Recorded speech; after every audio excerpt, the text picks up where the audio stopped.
we might not hear about a new Pac-12 media deal until late spring or early summer, and that doesn't change much for Oregon. Here we go. You are Locked On Ducks, your daily podcast on the Oregon Ducks, part of the Locked On Podcast Network, your team every day.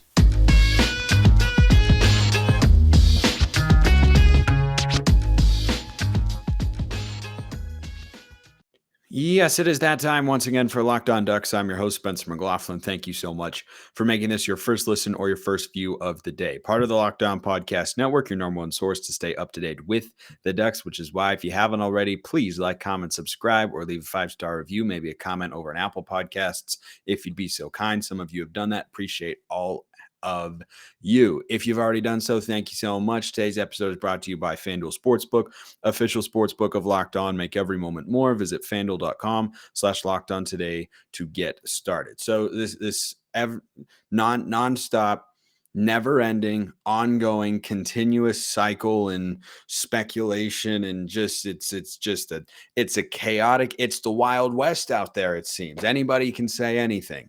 You know, it's like there's a scene in B movie where Jerry Seinfeld's B, Barry Benson, his parents are arguing. And he just yells out, I could say anything I want right now. I'm going to get an ant tattoo and all this other stuff, right? And like, that's what it feels like. Everyone can just say anything because we'd been hearing for weeks from Pac-12 presidents, from athletic directors, from, reporters and anonymous sources and all this sort of stuff that the Pac-12 media deal was in its final stages.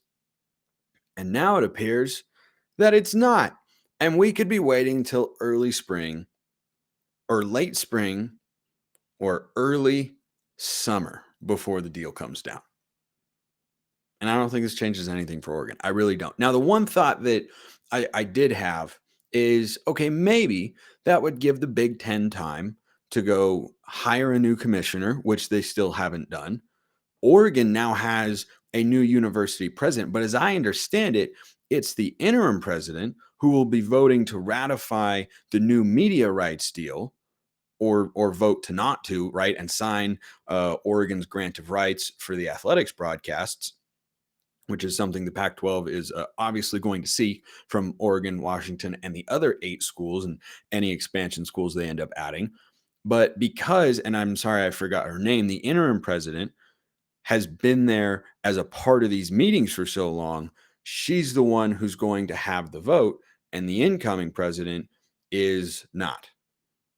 So that combined with the fact that we don't know who the Big Ten commissioner is going to be, I highly, highly, highly doubt Oregon will leave for the Pac-12. In fact, I'm almost certain or for the Big 12 rather, I'm almost certain they will not leave for the Big 12. I don't think this changes the calculus for Oregon with regards to their immediate future. Now, if the Big Ten came calling further down the line, would Oregon go? Yeah, of course. But they had every opportunity to do that. They opted not to. They parted ways with their commissioner and are now going to bring in a new one. And we don't know who that is. We don't know what his or her agenda is going to be. So at the moment, this doesn't change anything for the Ducks. They are still looking to be, going forward in the short and long term, frankly, at this point, one of the flagship institutions for the Pac-12 athletically. That's what it's looking like. And look, I get as, annoyed and confused, frankly, at all this stuff as anybody. And confusion is the biggest thing I'm feeling because I understand the Pac-12 wanting to present a united front, right? As presidents and athletic directors were making comments, and Oregon wasn't really at that time. And, part of that might have been interim president, but part of that is also probably they want to keep their options fully open and not, have this full-blown PR campaign. If we're staying in the Pac and we're going to do this and that, like they've put a statement out there saying, yeah, we're happy here, but it was kind of half-hearted and, just kind of, yeah, we're fine here for now. But I think it's pretty clear. If the Big Ten gave an offer, they would go. And I understand why they would go. I wouldn't want them to, but I understand why they would. But the presidents and athletic directors who have been going on the record talking about all of this stuff didn't have to say that the media rights deal was in its final stages, right? That was a component that no one was no one was asking for, right? You could have gone out there and said, when asked about the media deal, we're all working on it. We have made progress. We feel confident about what we're going to be able to do. You could have left it right there and still presented a united front, shut down the Big 12 rumors, and presented a perhaps clearer and stronger picture of the Pac-12 than a lot of people try to paint, broadly speaking. But they didn't do that. They opted to go for, no, yeah, we're going to have a deal done in the next couple of weeks, right? There was, one president who said middle of March, and then at the end of March, one president said in the next couple of weeks, and another president said it's in its final stages. Like, well, what does that really mean? But it's not final stages if this is going to go until the end of spring, that being like May-ish, around there. Like, what's the beginning of summer? Early summer. What's early summer? Is that June? We talking May, June? But regardless of all that sort of stuff, again, I don't think this changes the situation for Oregon, right? They don't have viable options outside of the Pac-12 right now because the Big Ten isn't going to come calling at this point in time. So I really don't think that changes anything. So back to spring practice here. Tosh Lupoi spoke to the media the other day. Didn't say anything, revolutionary. There were a couple quotes that I want to go into real quick, though. Troy Franklin also spoke to the media after practice when asked about Will Stein's new offense. He said it's a little different from Kenny Dillingham's. We don't really know what those differences are at this point in time. I've also heard rumblings of an offensive line reshuffling. It's early in spring practice, but that could be something to monitor. But Franklin said of the new offense, quote, it's a little different, but I like it so far. He was asked about Tez Johnson, the Troy transfer, who was Bo Nix's brother, and said, someone asked him, what does Tez bring to the table? He goes, speed. Man, that guy is fast, and really, really emphasized it. And, Lanning had talked about previously how Tez Johnson needs to bulk up a little bit, which is, I think probably pretty obvious to most of us, right? He's 150 pounds. Like, he weighs less than I do at this point in time. So if he's going to be, a consistent and durable player, he's going to have to weigh a little bit more, or he might get crunched out there, and we don't want that. But that's why, the slot receiver position battle is one of the most competitive and up in the air for either side of the ball, frankly. I could see a 50-50 split in playing time this year. Could totally see it with him and Chris Hudson. But Tosh Lupoi, talking to the media, recognized very openly that defense was not good enough last year and that improvement is needed, which, look, it's not groundbreaking. It's not earth-shattering news to any of us as fans. But it is nice to hear that from a coach sometimes, to not, sugarcoat it, make excuses or anything. He's just said, no, our pass defense wasn't good enough last year. We couldn't get after the quarterback. We weren't able to, be good enough in coverage. We were good in some other areas, but we weren't good in those. We have to get better. That to me felt very honest from Tosh, and I appreciate that.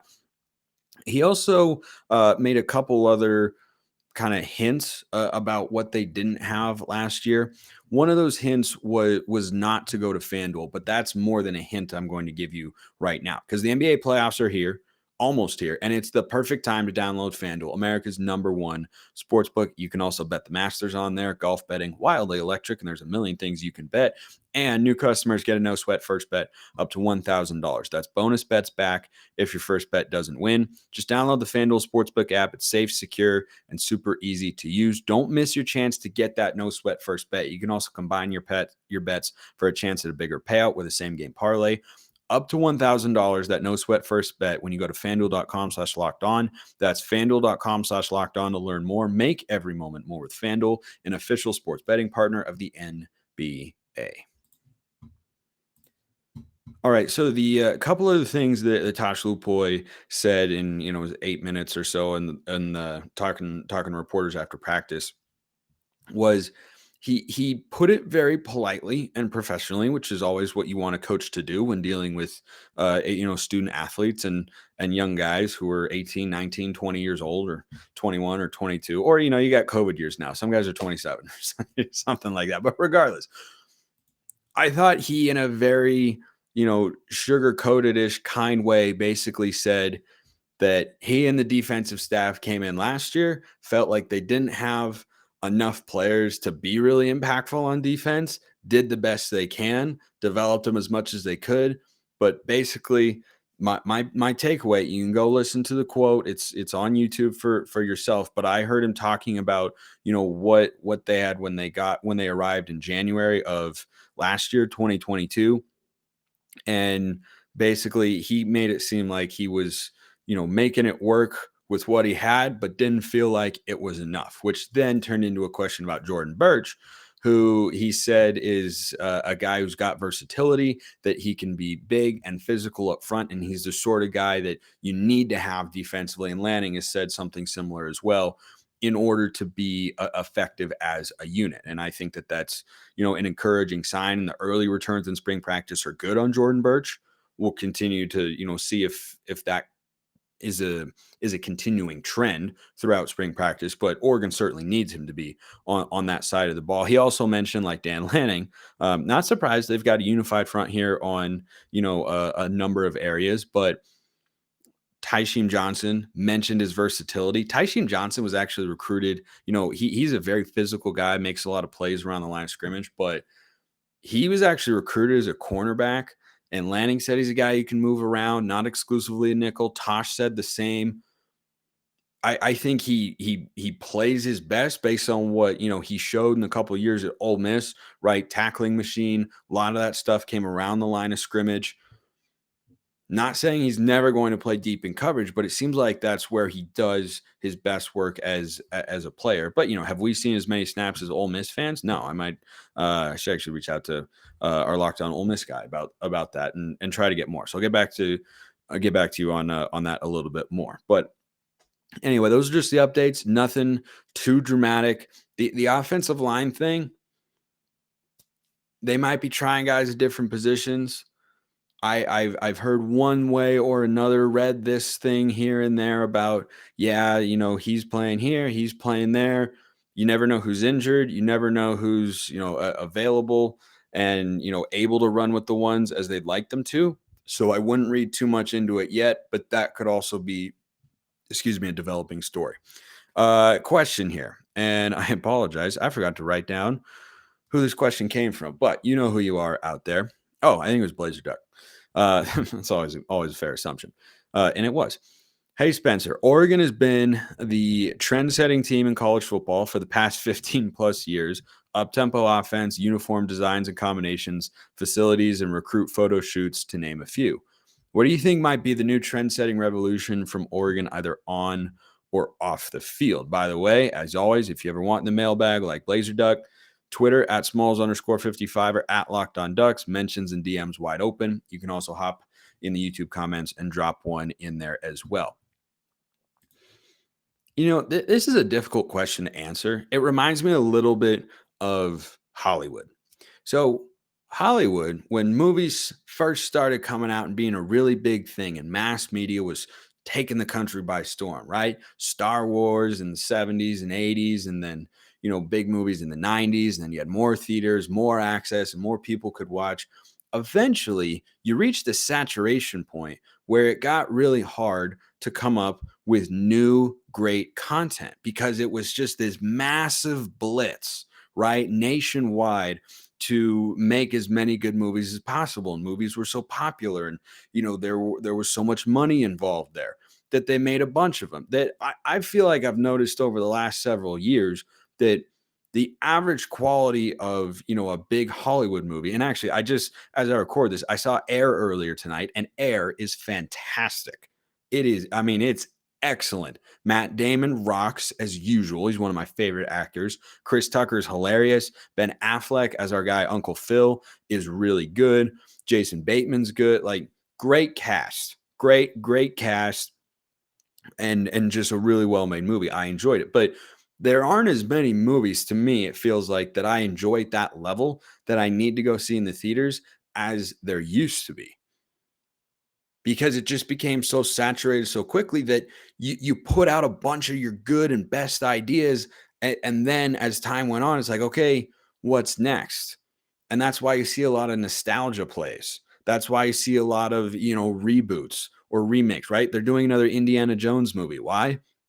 Hard to come up with really good, really popular ideas, but Indiana Jones is popular because it was from that era. So going back to the question here, that's how I feel about, being a trend-setting school in one sense or another, because, the uniforms, well, now everybody's got that. And the facilities, well, all the big program. And when I say everybody, I mean like all the big programs, right? Everybody's got the facilities and everybody's trying to be flashy and everybody's, up to their recruiting budgets. I saw a figure the other day that Oregon has one of the 10 highest recruiting budgets, or had one of the 10 highest recruiting budgets in the country in 2022, according to On3. It was like $1.8 million, right? And that was like number 8. I think Georgia was number 1 at like 3 million. So when you talk about, what the next thing is going to be, it can be hard to predict because, at a certain point, you're going to max it out. Now, NIL could be, I think, the easiest answer here, perhaps, but overall, it's hard to know what the next big thing is because everybody's in that space, right? That's not unique to Oregon, and they have an NIL collective, and I don't anticipate that ever being a problem for the University of Oregon to handle and compete with, the top schools in the country who can offer kids, big time NIL packages. But in terms of what's new, what's next, it's honestly hard to say. Like, I thought about this, and I just don't see how. I don't know what it is. I don't have that creative of a mind in that particular space. Obviously, I try to be creative and, entertaining and thought provoking on here in this space, but this is what I do for a living, right? Like, this is my job is to be a sportscaster, and coming up with that sort of stuff. That's, marketing and PR and branding. And that's like outside of my world of expertise. And, I think for Oregon, having done all that stuff has been really great and really valuable for the university and for the program. But now it's just about winning, right? Like that's the biggest thing hanging over the University of Oregon, right? We've all heard the tropes. 2,172 uniform combinations and 0 national championships. Like, okay, wow.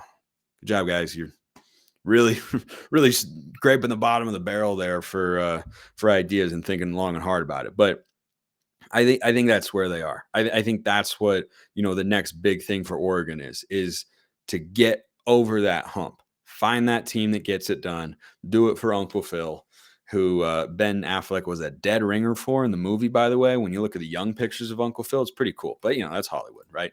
It's their job to do that sort of stuff. Okay, a couple basketball things here to wrap up this week of shows. So I saw the other day, Jonathan Givony, Givony, I don't know. He's an NBA draft analyst at ESPN. And in Portland right now, there's some like Nike Hoops, Team USA Summit. I don't know. There's a bunch of the best high school players in the country playing in Portland, Oregon, all over the place right now, or somewhere around there. And Jonathan, so I don't butcher his last name again, who again is an NBA draft analyst here for ESPN, tweeted out the following: Jackson Shelstad was the best player on the floor for long stretches at USA Basketball Hoop Summit practice yesterday. That's what it is. Took the paint repeatedly with his first step, made shots from all over, and showed live dribble passing prowess. Should be an impact player at Oregon next year. That excites me. It intrigues me. I do wonder. Peyton Pritchard, when he came to Oregon, was a good player. He was a key part of that Final Four team. He was not the number one guy. So Shelstad, the hype train's just continuing to build momentum around Jackson Shelstad. And we all go straight to Peyton Pritchard and say, is it the next Peyton Pritchard? I would love for him to be, more than anything, get Oregon back into the tournament, back into the national stage, and contending to make, a magical run in the month of March. As you all know who listen to me regularly, I am very much dismayed that neither Oregon program was a part of March Madness this year, right? It stinks. On that note, by the way, Endia Rogers on the women's side, just real quick, she withdrew her name from the WNBA draft. Not sure where she's going to play next year. Sedona Prince, who got hurt with an elbow injury before the season, had entered the draft, pulled her name out. If those two are there with Van Sluten and Chance Gray, that could be massive for next year. But back to Shelstad here. So he's a guy who has a lot of fans excited because of that comparison. high volume scoring point guard, great passer, handles, shooting, range from West Linn High School.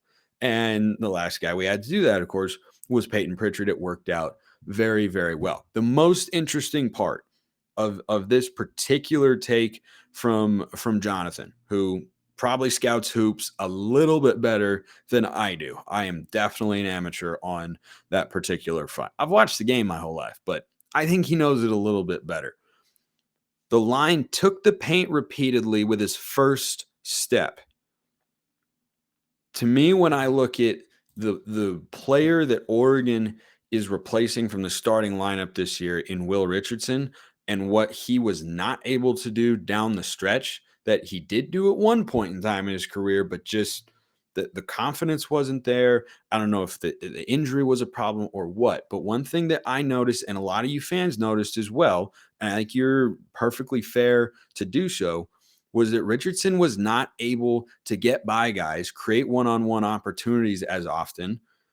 And if Shelstad's able to do that and break down a defense, it felt like that's what Oregon was missing at times. And there were times this year where it seemed like when Bartholomew and Kuznard were there, and both of them could get by their defender to create dribble penetration, that was a boon for Oregon's offense. And sometimes Richardson could be a ball stopper. So I think, and Richardson was a great passer in his career, but he wasn't quite as explosive and as dynamic of an athlete, I think, as Shelstad is looking right now.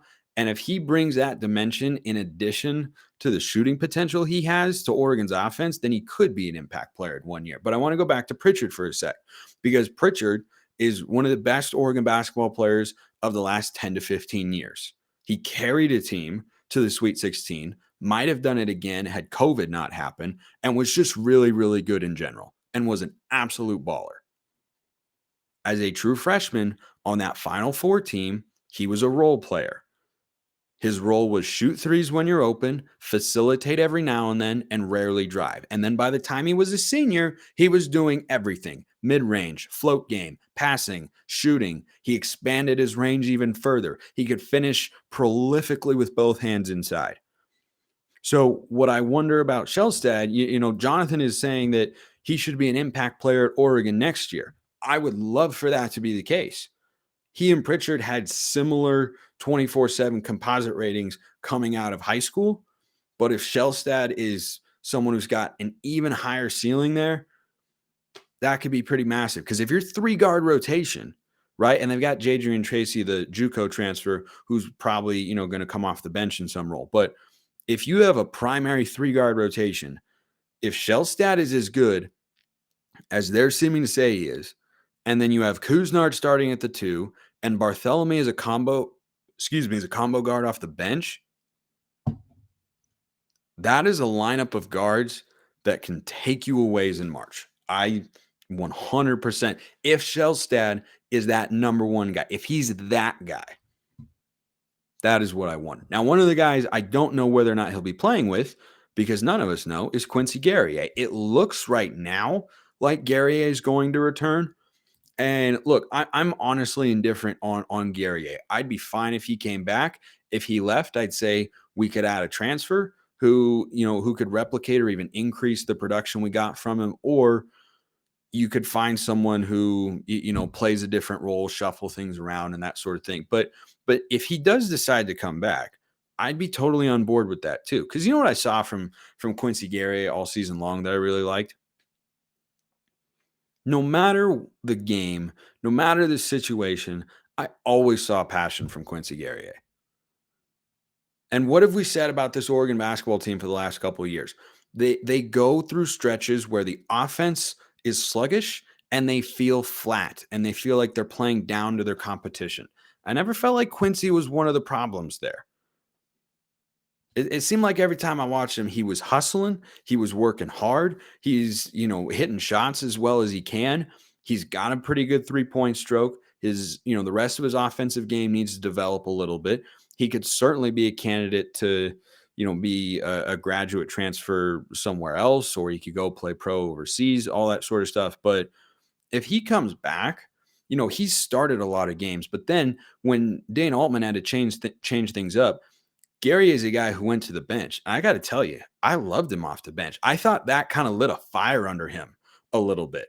And we saw even more of those hustle plays, even more of those extra effort plays, offensive rebounds, taking charges, diving on the floor, scrapping for loose balls, all that sort of stuff, in addition to what he can bring you offensively. Now, he can improve. If he does come back, whether he's a starter or whether he's your first or second guy off the bench. I mean, if your first two guys off the bench or Quincy Guerrier and Keyshawn Barthelemy, man, that's pretty nice. I would feel pretty good about that. And Guerrier this year averaged 9 points a game, just under 5 rebounds. He shot at 42% from the floor and 35% from three, both of which are solid numbers, right? Not elite, but not terrible. Like, I don't feel like, there were times this year where it seemed like Guerrier was a guy who Oregon looked to as a pivot point. What I mean by that is the offense opened up and was successful when he was hitting threes, and when he wasn't, the offense wasn't really there. So if he could shoot high 30s, that would be even better. But honestly, the thing that I'd like to see more from him, 58% at the free throw line. He's like 6'5", 6'6". He might even be 6'7". Let me look up his size real quick. He's a guy who can score at all three levels, right? He's got the athleticism, he's got the skills to do that sort of stuff. And yeah, I was underselling him. He's 6'8". So he gets into the paint, athletically. He's a good athlete and he's got great size. But then when he gets to the line and can't convert, that's, frustrating. And that's something that Oregon has struggled with the last couple of years. I think that's the biggest area where he needs to grow. I think 42% from the field, that's fine. That's completely, as long as you're in the low 40s, that's okay. You'd love to see mid 40s and make the jump. You'd love to see high 30s from beyond the arc. But frankly, I think he could up his scoring output if he was just a little bit of a better free throw shooter and use that consistently as a part of his game. But he went through stretches where he'd have, a knockdown feel to him, right? Where every time he gets an open look, you're like, oh, that's going in. And guys like that, they're just not in plentiful supply for the Ducks right now. Now we'll see what Jadrian Tracy. I think I'm getting his name right. I might have forgotten it already. Jadrian Tracy. We'll see what he brings to Oregon, but I'm curious to see what happens with Guerrier. And again, if he leaves, I don't think it's some level of production that you could just never find again. But if he comes back, I see clearly what his role could be, where he could improve, and I think he can give you a lot for your basketball team. So curious to see what happens there, and with the rest of the guys as well. We still don't know on N'Faly Dante. We still don't know on Guerrier. We don't know about Brendan Rigsby. Not too concerned about that, especially with the Tracy addition. So if you got any questions about it, by all means, let me know. You know how by now. Appreciate everyone listening. See you next time. Have a wonderful rest of your day, and go Ducks.